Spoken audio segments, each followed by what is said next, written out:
Class में हम लोग क्या पढ़े थे? Area related to circle. अब एक वर्ड आया है क्या? आर्क।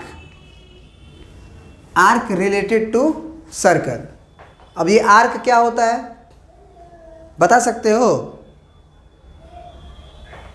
जैसे ये मेरा सर्कल है, तो जो सर्कल का सरकमफरेंस है ना, ये किनारे किनारे का जो लंबाई है आपका, इसी को हम लोग आर्क कहते हैं। सरकमफरेंस को ही हम क्या बोलते हैं? आर्क। समझ रहे बात को?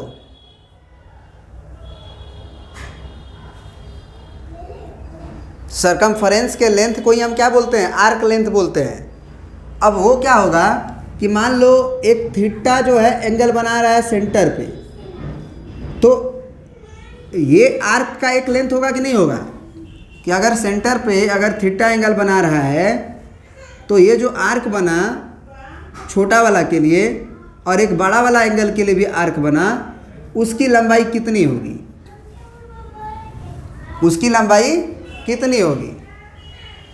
मतलब ये कह सकते हैं कि arc length eight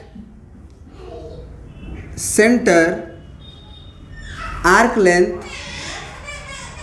at centre when arc makes angle theta at center। मतलब आप ऐसे लिखो, आर्क लेंथ ऑफ सर्कल, ऐसे लिखो, arc length of circle when arc makes an angle, या makes an angle कर लेना, an angle theta at center। उस समय आर्क लेंथ क्या होगा? यदि हमारा आर्क जो है वो सेंटर पे कितना एंगल बना रहा हो? थीटा। तो एक बात बताओ आप हमें कि यदि थीटा का वैल्यू 360 डिग्री होगा, है ना, उस समय आर्क लेंथ कितना होगा? when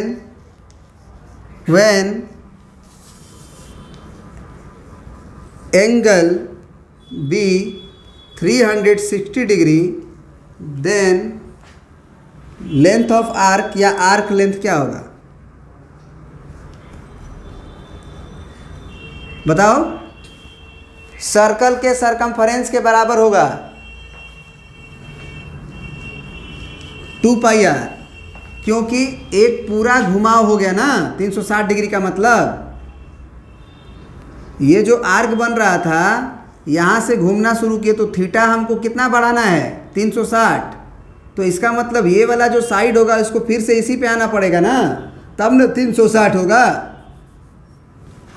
और अगर पूरा घूम गया हमारा सर्कल जिसका रेडियस r है, लिख लेना, arc length of circle of radius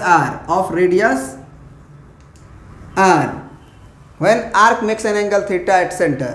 तो जब 360 डिग्री का एंगल सेंटर पे बनता है तो उस समय आर्क लेंथ होता है 2πr। तो जब व्हेन एंगल बी 1 डिग्री, तो जब एंगल 1 डिग्री होगा तब आर्क लेंथ कितना होगा? बोलो। कम होगा कि ज़्यादा?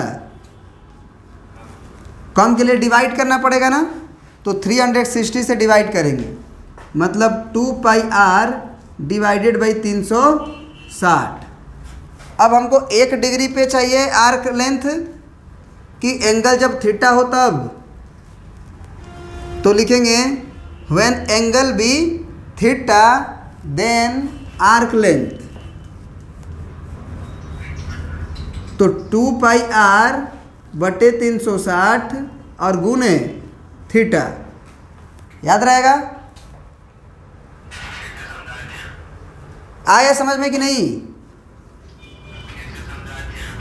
तो थीटा बटे 360 इंटू 2πr, समझा देते हैं फिर से एक बार। तो ये होता है arc length at centre of circle when arc makes an angle theta.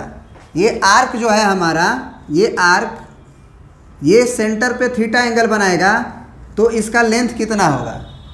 तो इसको दूसरे तरीका से भी समझो। ये तो फार्मूला हो गया 3θ/360 इंटू 2πr, मतलब 2πr का कितना पार्ट,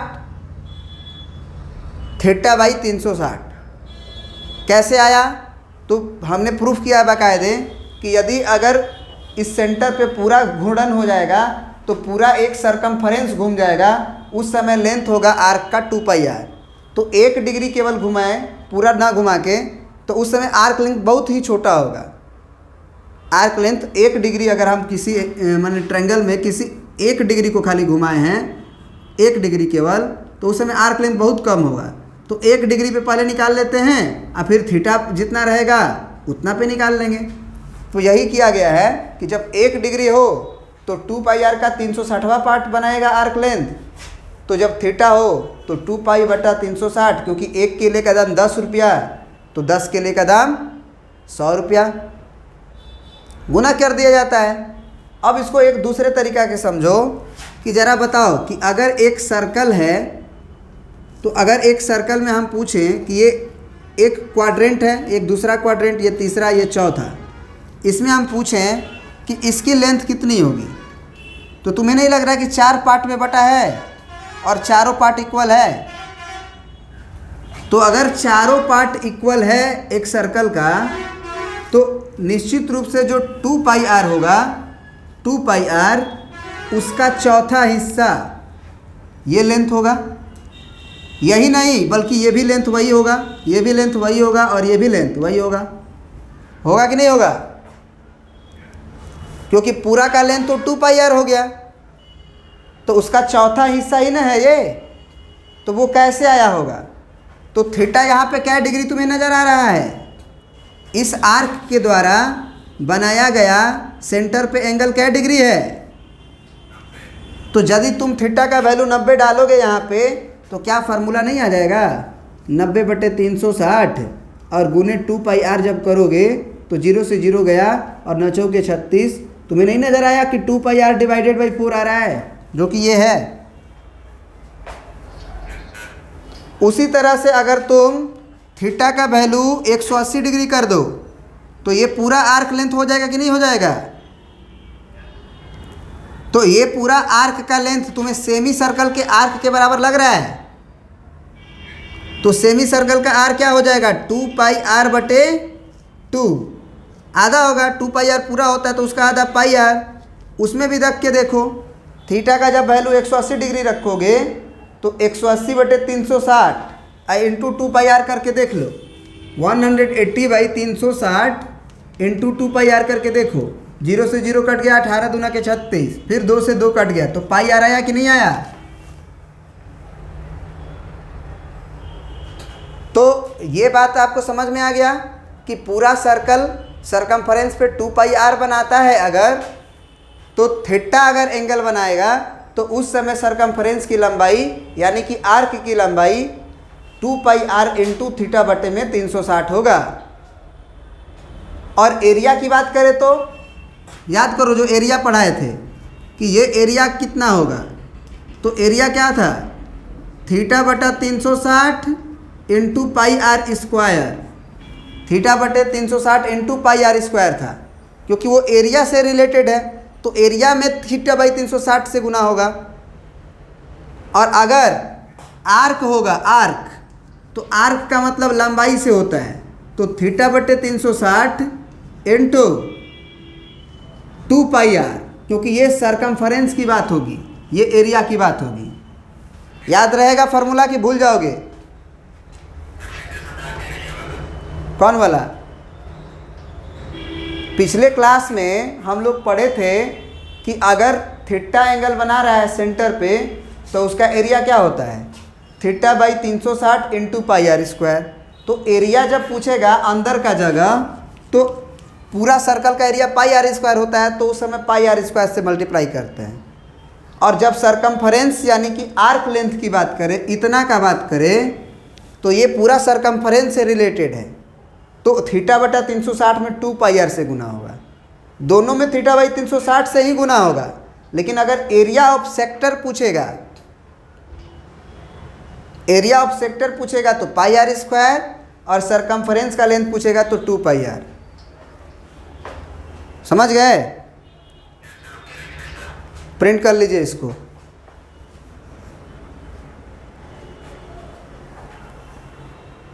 अब इसी में देखो, एक माइनर आर्क भी होता है और एक मेजर आर्क भी होता है। तो कुछ नहीं करना है, जो तुम्हारा फार्मूला आया हुआ है उसी में थीटा के जगह पे बड़ा वाला एंगल डाल दो, तो वो बड़ा वाला आर्क आ जाएगा। तुम्हें एक नज़र आ रहा है ना, माइनर आर्क और मेजर आर्क। जैसे हम सर्कल बनाए, ये मेरा सेक्टर है, तो ये सेक्टर का ये अगर लेंथ बोलोगे तो ये माइनर आर्क कहलाएगा। और उसी तरह से इसी सेक्टर का एक ये भी तो लेंथ है किनारे किनारे का, तो इस लेंथ को हम लोग मेजर आर्क के नाम से जानते हैं। तो अगर मेजर आर्क निकालना होगा तो थीटा के जगह पे तुमको क्या लिखना होगा? 360 डिग्री माइनस थीटा। बस ये जो थीटा लिखा हुआ है उसके जगह पे 360 डिग्री माइनस थीटा कर देना, बाकी सब ठीक रहे भाई। है कोई दिक्कत है? तो ये जो अभी लिखे हो ना आर्क लेंथ ऑफ, उसे आर्क ऑफ सेक्टर भी बोलते हैं। आर्क ऑफ सेक्टर क्यों? क्योंकि ये एक सेक्टर था, क्योंकि सेगमेंट तो बताए थे, रोटी का टुकड़ा होता है सेगमेंट। तो सेक्टर का लेंथ, आर्क लेंथ ये होता है। माइनर आर्क पूछे तो थीटा का वैल्यू 180 डिग्री से कम होगा। मेजर आर्क बोले तो थीटा का वैल्यू 180 से ज़्यादा होगा। क्योंकि देखो यहाँ तक ये आर्क जो है वो माइनर कहलाएगा, यहाँ तक माइनर आर्क कहलाएगा। यहाँ तक जैसे ही 180 डिग्री बढ़ा दिए तो मेजर आर्क कहलाएगा।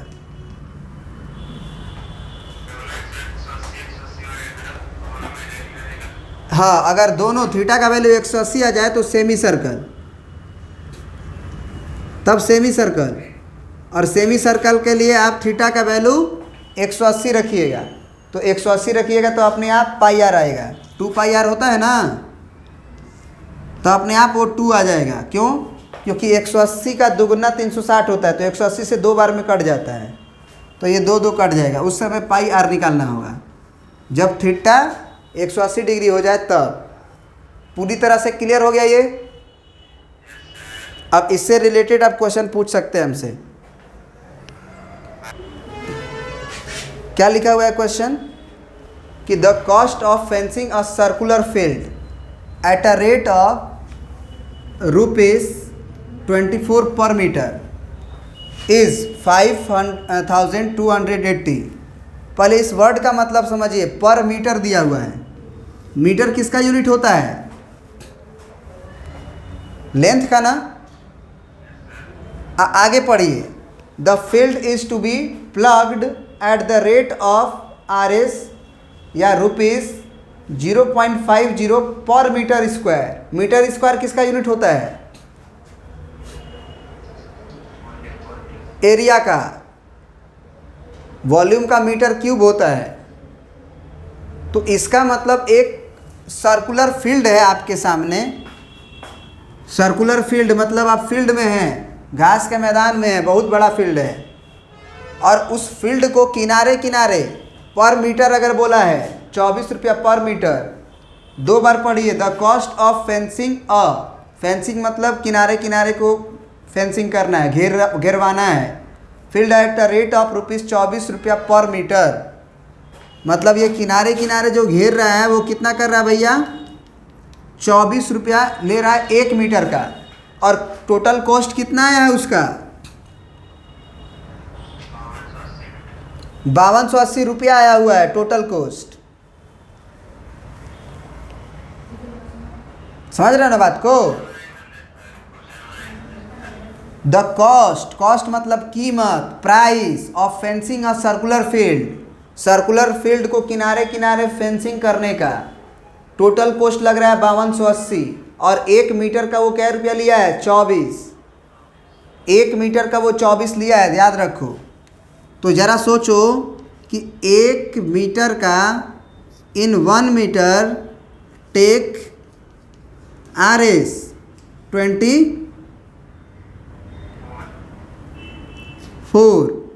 या फिर उल्टा लिखो, उल्टा लिखो। क्यों? क्योंकि 5280 से ना जाना है उस पर। यूनिटरी मेथड में ध्यान देना पड़ता है थोड़ा सा। लिखोगे एट RS 500 ऐसे RS 24 फेंसिंग कवर, फेंसिंग या फेंसिंग कितना एट या फेंसिंग बाई 1 मीटर ना।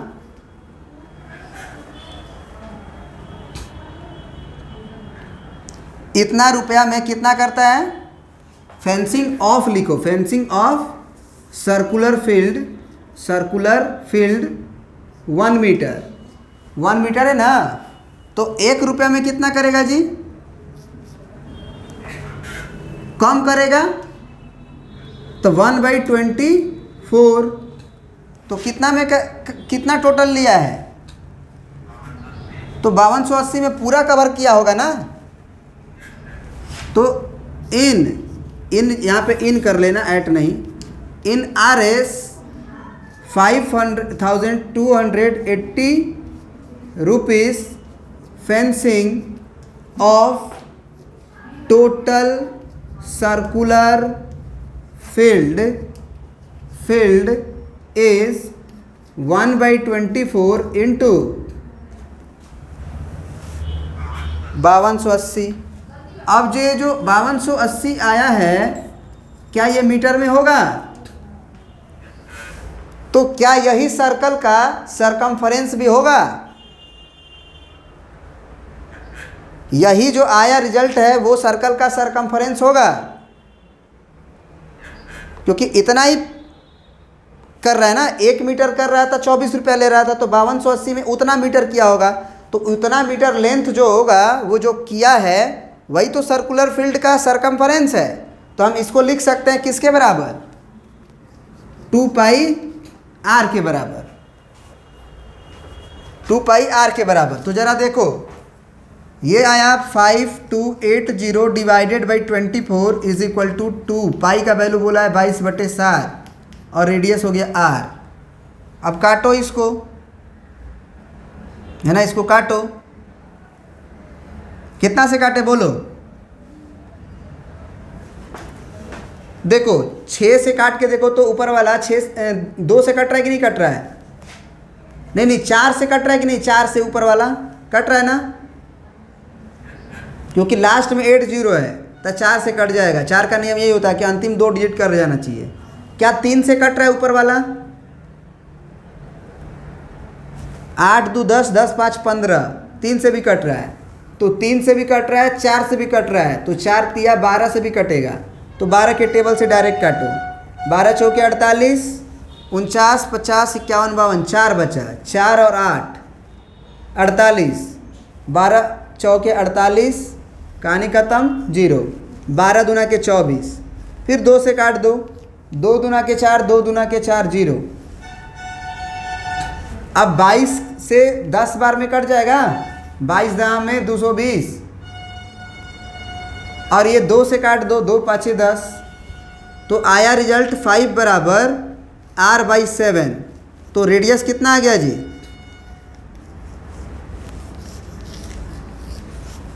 35 मीटर। क्या ये समझ में आया तुम्हें?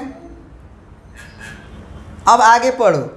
कह रहा है कि the field is to be plugged at the rate of RS 0.50 per metre square. 1 metre square को प्लग्ड करने में कितना पैसा लिया है? 0.50, माने 50 पैसा कह सकते हो। Find the cost of plugging the field. 1 metre square, उस फील्ड का केवल 1 मीटर स्क्वायर को फील्ड अगर प्लग्ड कर रहा है, मतलब कुछ भी प्लग्ड का मतलब होता होगा पोत रहा है या कुछ भी कर रहा है, उसका 1 मीटर स्क्वायर का 50 पैसा लिया है। तो टोटल फील्ड का एरिया को ना प्लग करवाना है हमें, तो टोटल एरिया का दाम बताना है। तो 1 मीटर स्क्वायर का दाम अगर इतना है तो एरिया निकाल लो। Now area of field is equal to πr square और पाई का वैल्यू 22/7 और रेडियस का वैल्यू 35 × 35, तो ये हो जाएगा 7 × 5 = 35, 22 × 5 = 110 और गुने 35 गुना करो, 11 × 5 = 55, 11 × 3 = 33 और 5 = 38। इतना मीटर स्क्वायर आया है एरिया। तो अब लास्ट में क्या लिख दोगे कि the total cost of plugging, the total cost of plugging, the total cost of plugging is equal to 1 metre square का इतना लिया तो इतना मीटर स्क्वायर है, तो क्या लिख देंगे 3850, the total cost of plugging at rate of, लिख लेना, at rate of 0.50 RS per metre square is equal to 3850 into 0.50, तो गुना कर लो, 2 को 0 तो ऐसे ही बढ़ जाएगा, इसके लिए 50 25 को 5, 8 × 5 = 40 और 2 = 42 और 5 × 3 = 15 और 4 = 19, 2 अंक के बाद दशमलव, कितना आया है आंसर? तो समझ में आ गया ना, कोई दिक्कत है? अब इस चैप्टर का आप टोटल क्वेश्चन अपने दिमाग से बनाइएगा, जो नहीं बनेगा आप हमसे पूछ लीजिएगा। तो आज इतना ही रहने देते हैं, ठीक है? कोई दिक्कत? बना के रखिएगा लेकिन, और पिछला वीडियोस का लिंक भेज देते हैं हम, ठीक।